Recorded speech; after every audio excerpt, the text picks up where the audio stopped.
Hey everyone, it's Tracy. Today I wanted to do a video response to the lovely Katey Flowers and her tarot tag, Tarot Obsessed. I saw Imogen's Oracle Obsessed one as well, but that one didn't move me the way that the Tarot Obsessed one moved me, so I'm going to just jump in and answer these questions. I will also link Katey's video below so that you can go get the prompts because I'm not going to type them all out. Question number 1, what was your first tarot deck? And I have that one sitting here. It's the lovely little Tarot Nova is what it's called generally in the community. It was sort of an impulse purchase at the register at Barnes & Noble. At the time, which is probably 12 or 13 years ago, I was kind of thinking that Wicca might be my spiritual path, and tarot was a part of that. So I picked up a tarot deck. The Wicca went by the wayside because that's just not for me. I'm forging my own spiritual path. I just don't fit in a box. So I'm taking what I like of lots of different spiritual paths and leaving the rest. But the tarot stayed. The tarot definitely stayed. So this was my first tarot deck. It is an adorable little deck, and you know, I probably could use it now, but at the time it didn't give me enough, so I never pick it up. So I think I'm gonna pull that back out again. Question number 2. What is your current favorite tarot deck? Well, I have lots of favorite tarot decks. I am a tarot deck collector, but right now, the one that I'm constantly wanting to reach for is Stephen Bright's Spirit Within Tarot. I just love this deck. I've already done a review of it, so I'm not going to go into any more detail here. But yeah, this is my current favorite. What is my most used tarot deck? And that one would have to be this specific version of the Rider-Waite-Smith. It's the Los Scarabeo Pamela Coleman Smith version of the Rider-Waite-Smith deck. I just love the colors on this deck. It's just beautiful. And because of the coloring and the way the coloring appeals to me, I use this one in the rare occasion when I'm actually reading for other people, because it is familiar imagery. If they're going to see a tarot reader, they might expect to see cards that they somewhat recognize. They may have seen them on television or something. And this is that familiar deck, but the coloring appeals to me just a whole lot more. So that would have to be my most used one. I also love using it for me. I tend to reach for it more than any other deck, except for right now, the Spirit Within. What is my least used tarot deck? Well, I have lots of least used tarot decks because I am actually a tarot deck collector. And I have some decks in my collection that I will never use. I have them for collectability purposes, or I have them for study purposes, like some of the historical decks. I will never do a reading with my Curiel Visconti. It's too big for one. And I am not yet ready to use Marseille. And for many other reasons, I'm not going to use those historical decks. But I'm also not going to give them up out of my collection. Sorry. They are going to stay in my collection. So I thought about this and I rephrased this question to be, of the decks that I actually intend to use, that I have sitting out, that are decks that I want to use, what is the one that always seems to, my hand just doesn't, it passes it by. And it's the Jeparides, I don't know how to pronounce it. It is a lovely deck, and this deck will come up again in my video. I love this deck. I've trimmed this particular one. I thought it might make it easier to shuffle. It doesn't. The cardstock is just so amazingly thick that it's kind of hard to shuffle this deck. And I love this deck. Oh, that's one of my favorites. This is just a beautiful, beautiful deck. But my hand just seems to pass over it most of the time when I'm looking for a deck to use. I'm trying to remedy that a little bit. I've instituted a new regimen, so to speak, where I'm pulling one tarot card deck and one oracle card deck a week. And I am pulling my daily draws, not the ones I put on Instagram or anything like that, but personal daily draws for me. And I will work with a deck for a week. And then I will decide, is this a deck that I want to keep in my collection, or is this a deck that I want to move on? And I'm going to make a video at the end of each month talking about these decks. But that should help with this, okay, I've got all these lovely decks that I'm not using. Let's make sure that they're actually decks that I want to have in my collection. So there's where I'm going with that. So long-winded way to say that the Japanese is my least used of the tarot decks that I intend to use. Now, speaking of collectibles, I'm going to go off on a little bit of a tangent here because I recently got a very collectible deck that I probably won't ever use because the deck itself is so horrible. This is still in print as the Witch's Tarot, Fergus Hall's Witch's Tarot, but I figured if I was going to have it, I was going to have a promotional copy that was for the movie James Bond, Live and Let Die. And it actually comes, there's a big box that's in pretty bad shape. And it came with a spread cloth, a spreadsheet, and a guidebook. And then the deck in a pull-off box. And you've seen this deck. It's, the majors are fine. The pips are ridiculous. They're all exactly the same except for the number of items in the deck.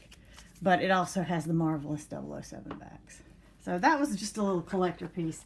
I might use it once or twice, but it's unlikely that I will use that deck. I got that because I thought it was something fun. A fun collectible. Okay, moving on to the questions. Number 5. How did you learn to read tarot? Well, I on my own. I started out on my own very much, and however I could. I started with Joan Bunning's website, Learn the Tarot. There's also a book called Learn the Tarot by Joan Bunning, but she has all the content in that book out on her website for free. So that's how I started. And then I just picked up books and picked up decks and started playing with them and reading the books and just pretty much self-taught. And then once I found this tarot community, it's easier to learn because you can learn from other people and their experiences. I've found online courses. I've registered for a couple of, Ethnies classes. So, but still very much at my own pace, on my own time frame, that sort of thing. Question number 6. What do you use tarot for? I mostly use tarot for personal insight and connecting with my higher self, listening to messages from spirit, that sort of thing. I don't use tarot to tell the future because I think I've probably said this before. I don't think that I can use tarot to tell the future. I don't have that gift. But I can certainly use it to help me gain insight into myself, as a mirror of myself. What is it about me that needs work or attention right now? That sort of thing. Number 7, how do you read tarot? Intuition or by the book? And it really is a bit of both. It depends on the deck. If I'm working with a Rider-Waite-Smith deck or a Rider-Waite-Smith clone, I very rarely go to the book anymore. But if I'm working with something like The Dreams of Gaia, definitely I'm going to the book for that because it's a different system and there's just a great book in this deck. It's got a lot of insights. Tarot of Transformation, I always use the book. I have the Voyager Tarot now, and I'm going to talk about that in a second, and I go to the book for that one. Things like the Japanese, not so much because the book doesn't really offer additional insight, so I will read this one just by looking at the cards.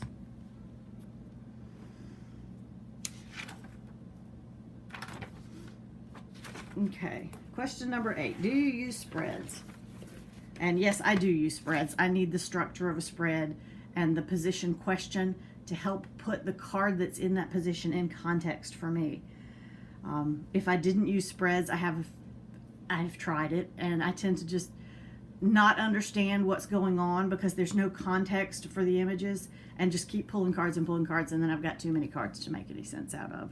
So the context is really important for me, so that I know that if I pull the 5 of Cups, is it in a position where I should be looking at it in a more positive manner, or is it a position where I should be looking at it as a more shadow side, because I don't use reversals, which is one of the other questions that we have later on. Do you mix tarot with other divination systems? I do use oracle cards, and sometimes I will pull oracle with tarot together and read them together, but that's the only other divination system I use. I am still learning tarot, and if I had to learn another system like I Ching or runes or something like that, or Lenormand, I think my head would explode. I don't have enough space in my head for all that information. Number 10, what makes a great tarot deck?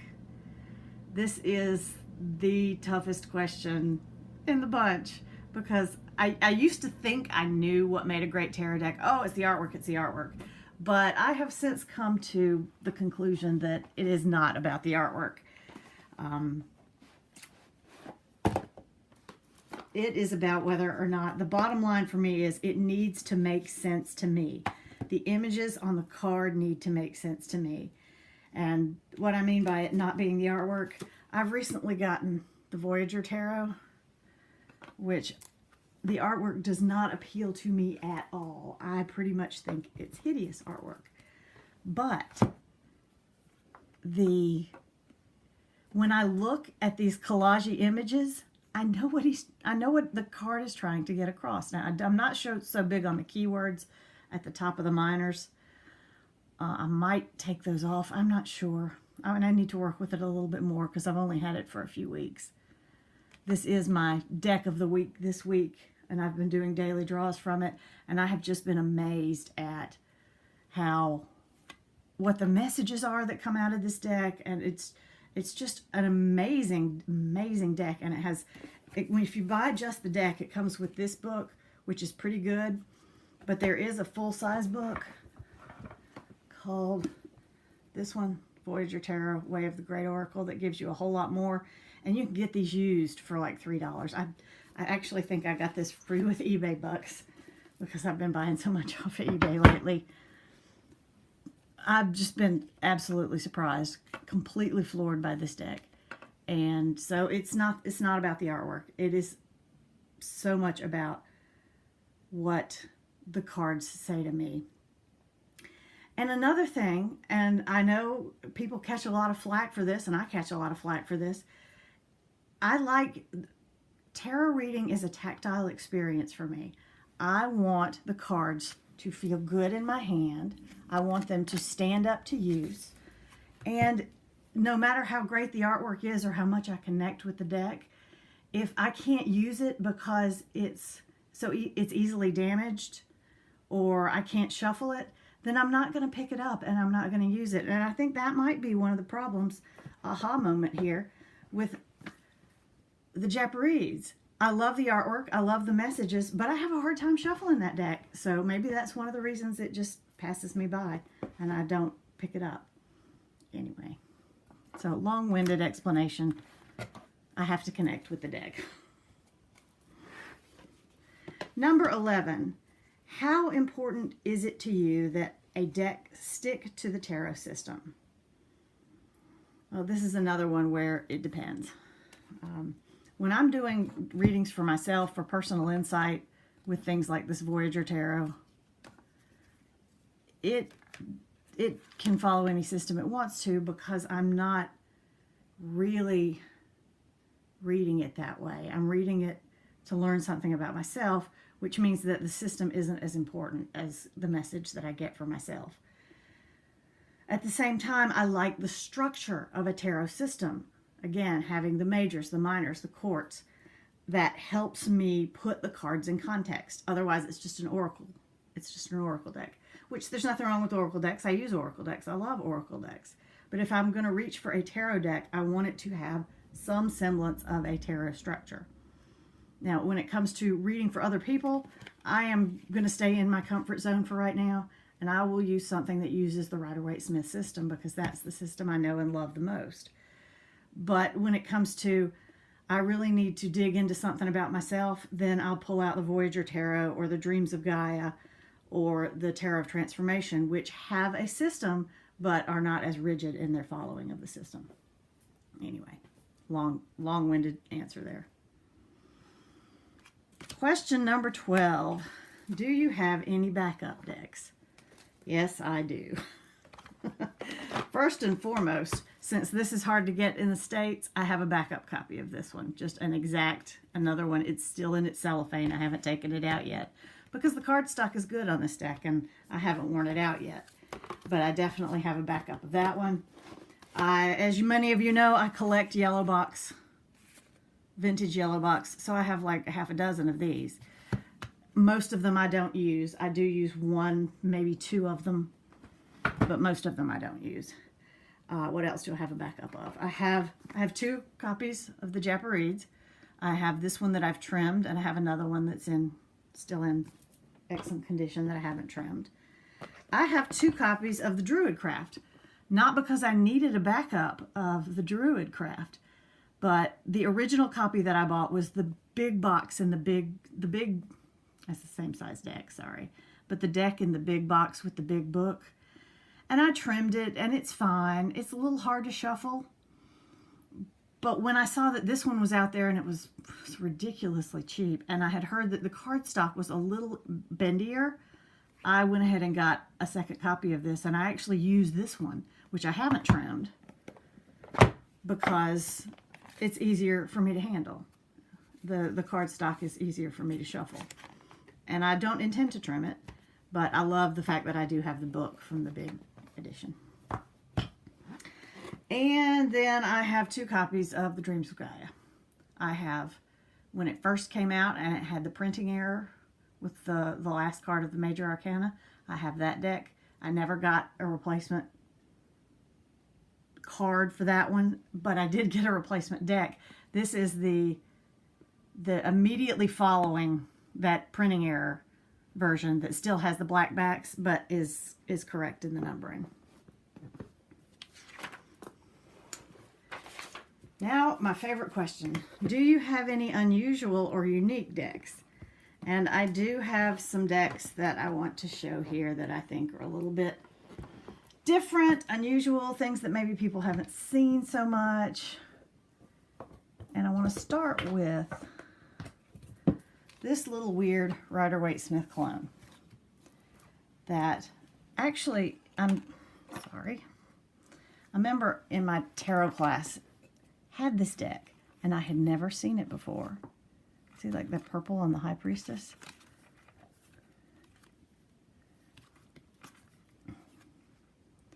And I suddenly became obsessed with where did that deck come from and where can I find it? It was a cheap bookstore knockoff version. Not sure how they got away with it. There are the backs.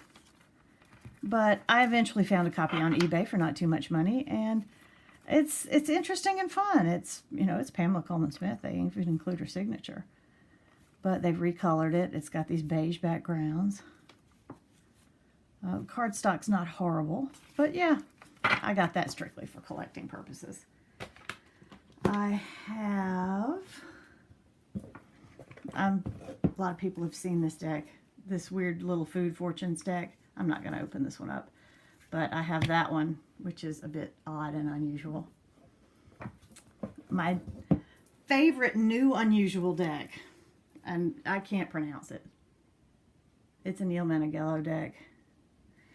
I saw this. I did not know this had been made until I saw a copy on eBay. And then I just went to Collect Tarot and bought a new copy. This deck screams my childhood. It is 1976, 1977 to the extreme. It's Harvest Gold and Avocado Green, like my kitchen. It reminds me of Schoolhouse Rock, if anybody knows what that is. And then the pip cards are really cool. They just have a number. It's really highly decorated. And so, like, those are the coins. Here are there are no words on any of these cards. And then we move on to the wands, which have branchy things and leaves. And then we go to the cups, and every single cup is different. And then we have the swords, and the hilts of all the swords are different. So I don't know that I'm going to use this deck. I think I might turn it into some sort of art project. I might stick it up on the wall somehow, because I don't think I could bear to. It's my childhood. There you go. And then the last little interesting deck that I had never seen before, I got this off Etsy recently. I had to browbeat the artist to get it to me. It's a self-published deck on Etsy that's watercolors. I haven't used it yet because I'm going to get, the backs are just white. And it came in this box, which I think is Make Playing Cards. So she had it produced at Make Playing Cards. I'm going to get some contact paper for the back. But I just thought this was a really interesting deck. It's not, it's not real high quality or anything, but it's just really pretty. Look at that. The Ace of Swords. Look at all the planning that's going on there. King of Cups. Let's see. The Lovers. I thought I had these in order, but Page of Coins. So yeah, some Empress is bread and fire, and so that's a very interesting little deck that I've gotten. But the white backs, I'm not real big on that, so I'm gonna put some contact paper on the backs. Okay, what is my current deck crush? Well, pretty much if it's available and I can easily get it, I have it. So I don't have a whole lot of stuff on my wish list. I do have a couple of things, one that I can get that I just haven't pulled the trigger on, and I'm not sure about it yet, called the Distant Past Tarot, that you can find on Etsy. She makes it in 3 different sizes. It's a fine arts collage deck, but I have several fine arts collage decks. I just don't know if I need another one.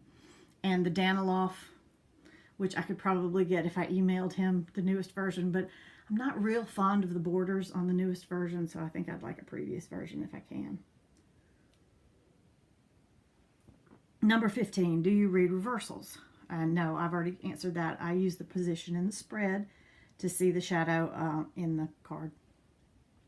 Mostly because they're just not appealing to me upside down. When I sit and look at my cards laid out, having some of them upside down is just not visually appealing to me. And number 16, if you could use only one deck, what would it be? Now, see, very carefully look at the structure of that sentence. If you could use only one deck, what would it be? Doesn't mean I have to give up my other decks. It means that if I only had one that I could use, which would it be? And it would be this one. Because it makes sense.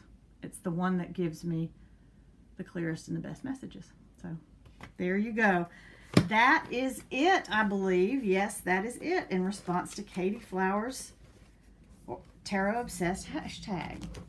Thank you all for watching. I've been loving watching everybody's videos, and I love to see some more. Have a wonderful day.